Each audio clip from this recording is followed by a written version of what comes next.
আজকে ছিল 11ই জানুয়ারি শনিবার। এখন সন্ধে প্রায় 6:30 বাজছে। আগের ব্লগে যেমনটা আমরা শেয়ার করলাম যে 7টা থেকে আমাদের বার্থডে পার্টির টাইম ছিল, সেই মতো আমরা 6:30টায় পৌঁছে গিয়েছিলাম।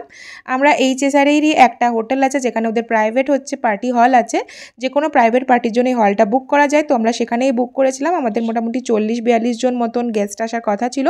তো সেই অনুযায়ী পার্টি হলটার সাইজটা একদম অ্যাপ্রোপ্রিয়েট ছিল।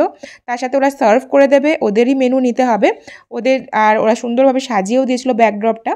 সমস্ত সার্ভিস বেশ ভালো ছিল, আমাদের খাবার দাবারও ভালোই লেগেছিল। প্রথমেই হচ্ছে সবাইকে ওয়েলকাম ড্রিঙ্কস দেওয়া হয়েছিল, সবাই এসে একে একে তোজোকে গিফট দিচ্ছিল। আর এই বছর তোজোকে বোঝানো হয়েছিল যে গিফটগুলো যেন সে এখনই না খোলে, বাড়ি গিয়ে খোলা হবে।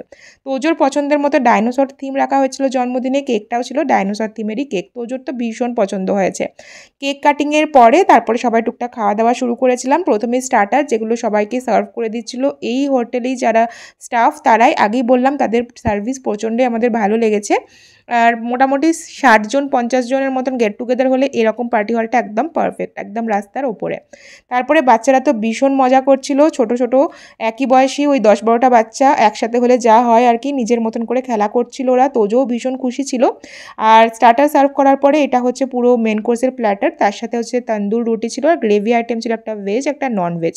যারা ওইটা চাইছিল তাদেরকে সার্ভ করা হচ্ছিল। সবাই এখানে খেতেও বসে গেছে। রাত্রি 11টার সময় ফিরে এলাম আমরা বাড়ি।